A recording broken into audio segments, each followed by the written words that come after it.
Desde o início dos tempos, o sofrimento tem sido uma das maiores questões da humanidade. Se Deus é amor, se Ele é todo-poderoso e bondoso, por que permite que a dor, a doença, a injustiça e a tragédia existam? Esse dilema não é novo. Até os maiores homens da Bíblia, como Jó, Davi e o próprio Jesus, enfrentaram momentos de profunda angústia.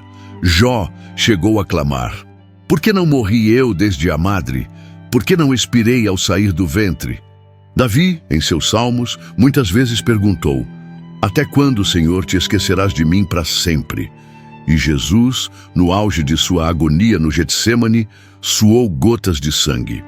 O sofrimento é um mistério que desafia a nossa fé, mas também é uma oportunidade para buscarmos respostas mais profundas. A Bíblia não ignora a dor, pelo contrário, ela a enfrenta de frente, mostrando que Deus não é indiferente ao nosso clamor. O próprio Cristo, que era sem pecado, escolheu passar pela cruz, e isso nos revela que o sofrimento, embora doloroso, pode ter um propósito que nossa mente limitada nem sempre consegue enxergar.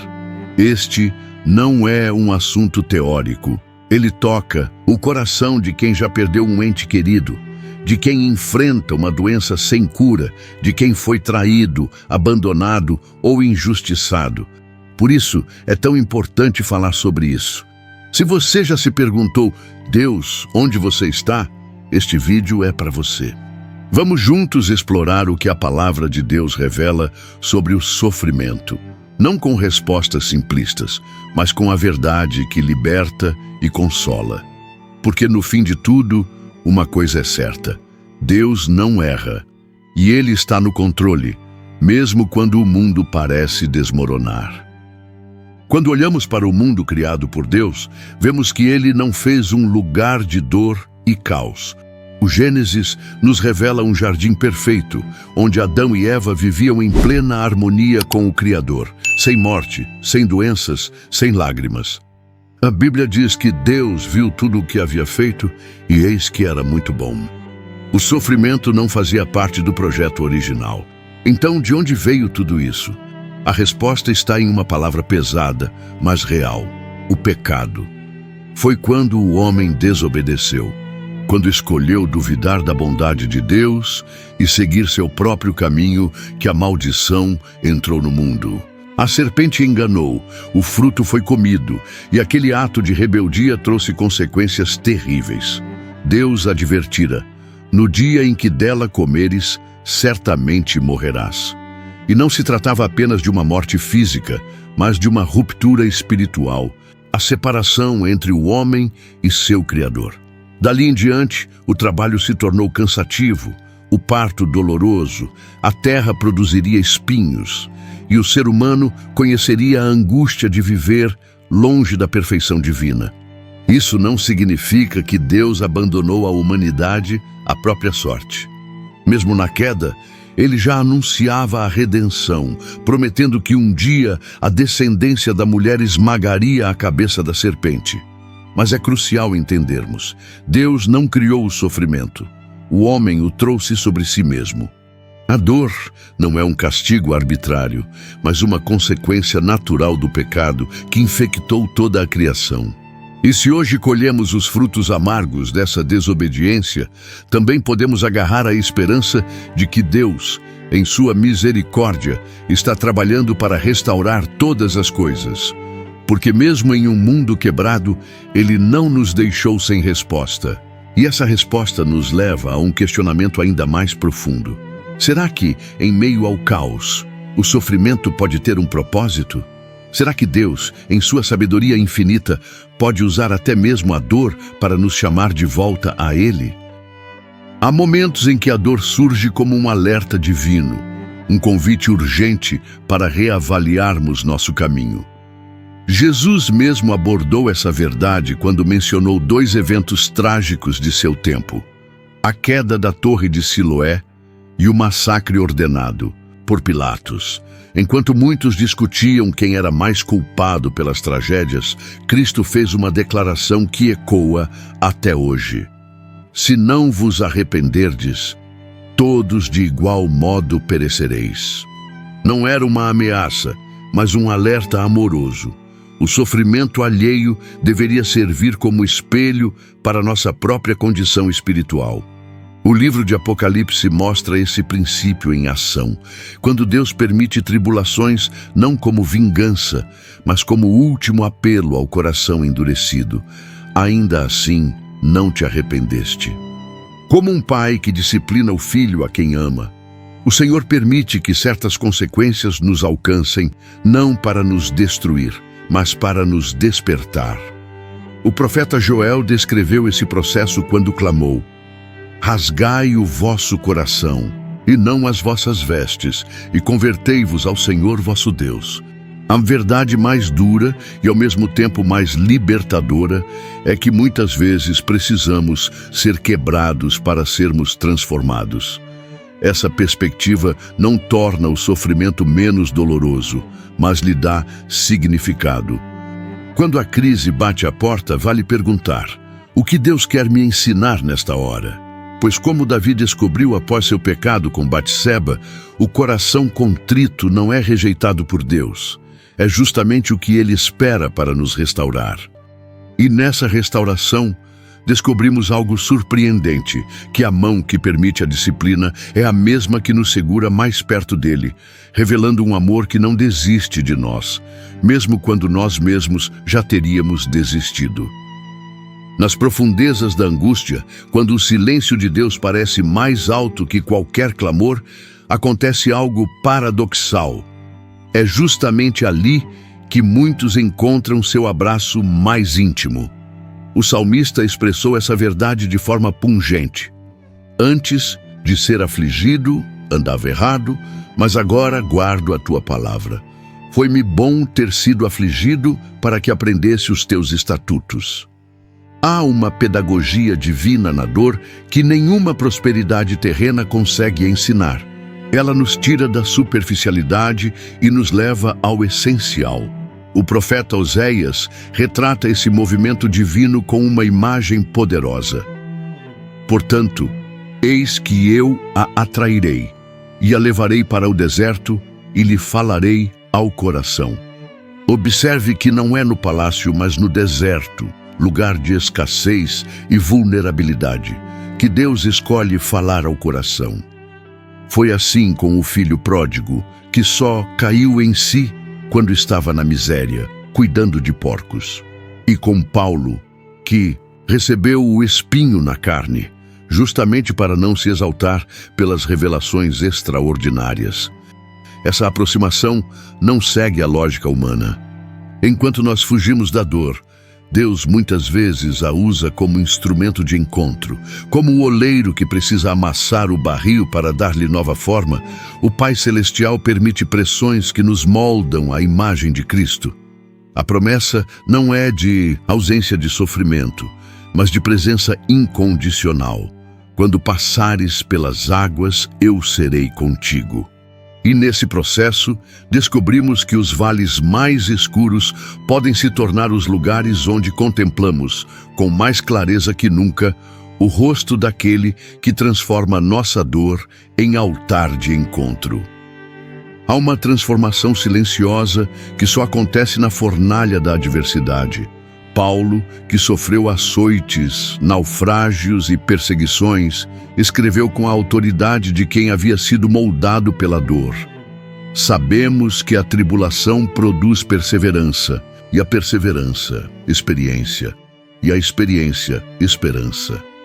Essa cadeia divina revela um mistério. O que o mundo vê como perda, Deus usa como processo de construção. A fé não é poupada do fogo, mas é refinada por ele. Tiago vai além ao exortar os cristãos a considerarem grande alegria quando enfrentam provações de várias espécies. Não por masoquismo espiritual, mas porque reconhecem o resultado final. Uma fé provada vale mais que ouro perecível. Como a árvore que, ao ser sacudida pelos ventos, desenvolve raízes mais profundas, o cristão em crise desenvolve resiliência que a tranquilidade jamais ensinaria. Até Jesus, aprendeu a obediência pelas coisas que sofreu. Que paradoxo sublime! O Filho de Deus, perfeito, submeteu-se ao processo humano de crescimento através da dor. Essa esperança que nasce no sofrimento não é otimismo vazio. É a certeza de que o oleiro divino está trabalhando, mesmo quando não entendemos seus métodos. E quando olhamos para trás, percebemos que os capítulos mais difíceis de nossa história foram justamente os que escreveram em nós traços do caráter de Cristo. Paciência no lugar da impulsividade, compaixão no lugar do julgamento, fé no lugar do medo. Porque no reino de Deus, a cruz sempre precede a coroa. A história de José do Egito revela um dos princípios mais poderosos sobre o sofrimento. O que os homens planejam para o mal, Deus transforma em bem. Vendido como escravo, caluniado e esquecido na prisão, José poderia ter questionado o propósito de Deus em cada revés. Mas aqueles anos de aparente abandono eram, na verdade, um processo de preparação. Cada lágrima no cativeiro estava moldando o caráter do futuro governador do Egito. O mesmo homem que sofreu injustiça seria usado por Deus para salvar nações, incluindo a própria família que o traiu.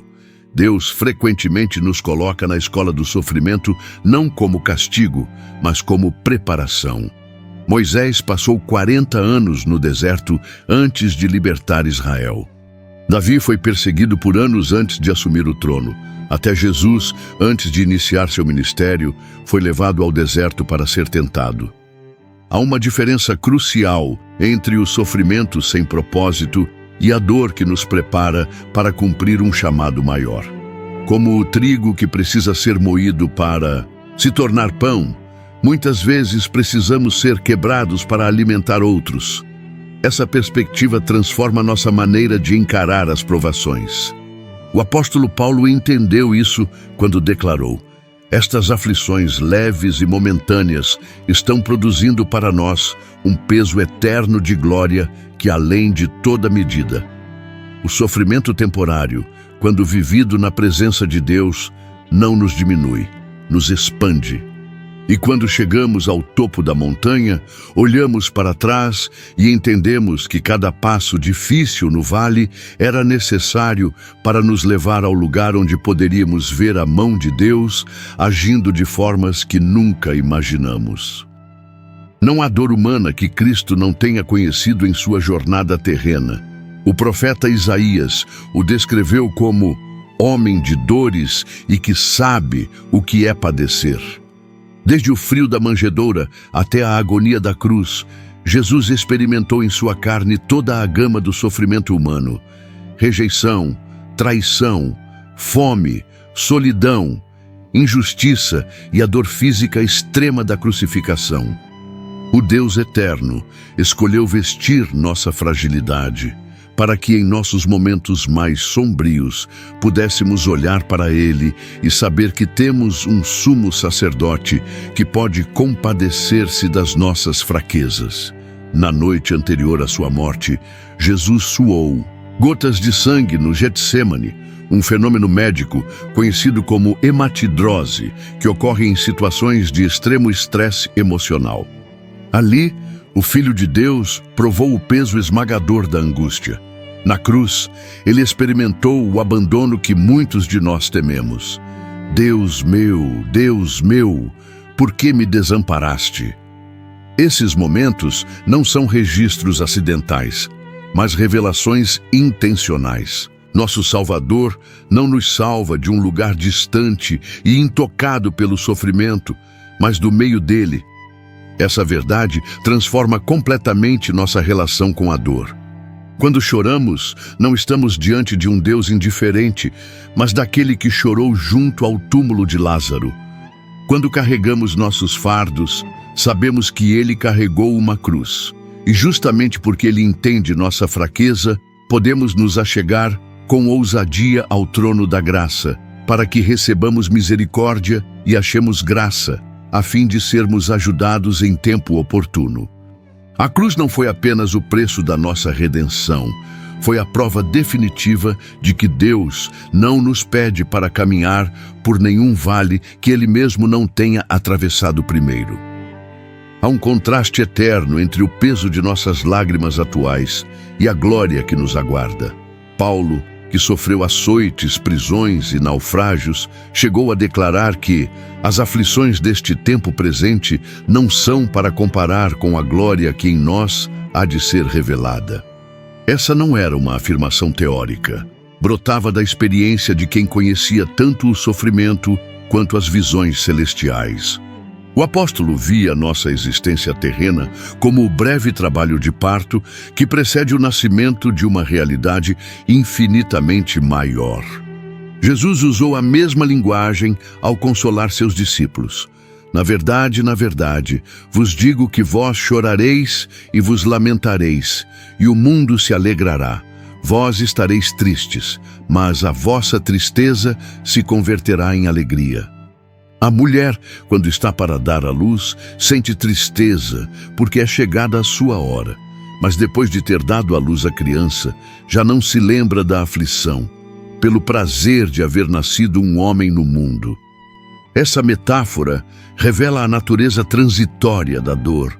Por mais intensa que seja, ela não é o capítulo final da nossa história.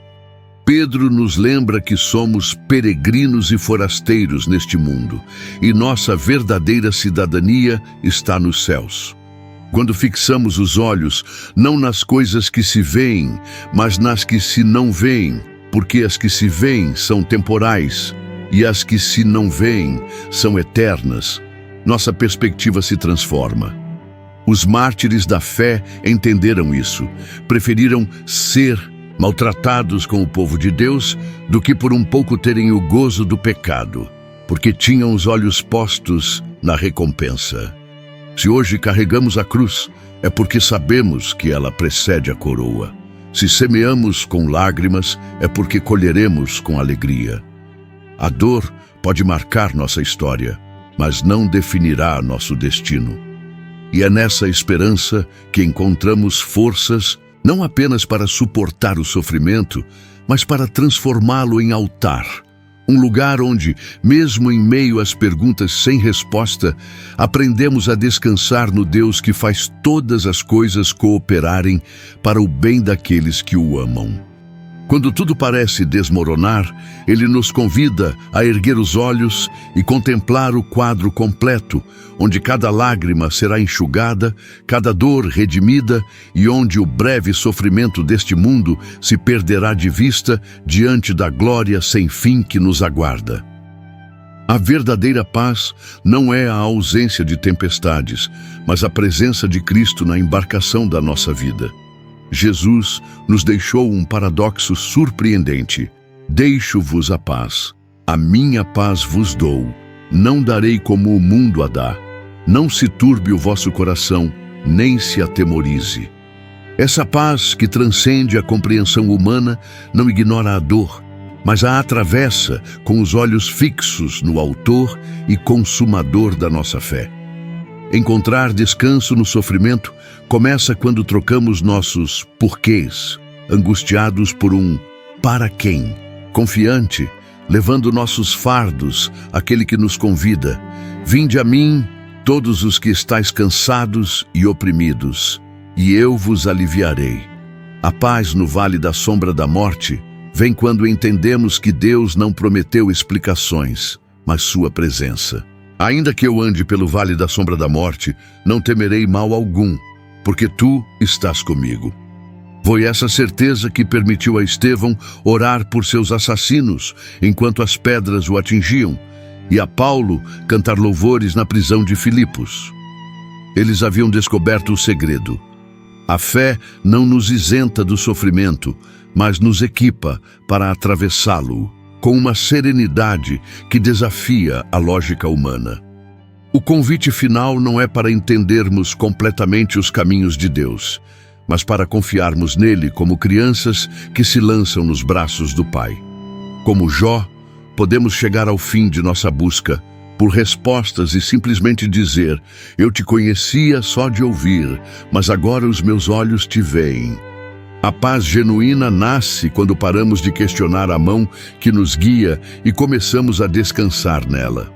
Porque no silêncio da entrega, descobrimos que o Deus que permitiu a cruz também rola a pedra do túmulo, transformando nossa maior dor em nossa mais profunda vitória. Que essa mensagem tenha edificado sua vida. Agora quero saber de você. O que Deus falou ao seu coração hoje? Deixe seu comentário aqui embaixo. E se Deus te abençoou, compartilhe com alguém que também precisa ouvir essa palavra. Não se esqueça de deixar o like e se inscrever no canal, para continuar recebendo conteúdos que vão fortalecer sua fé. Que Deus o abençoe poderosamente. E até o próximo vídeo.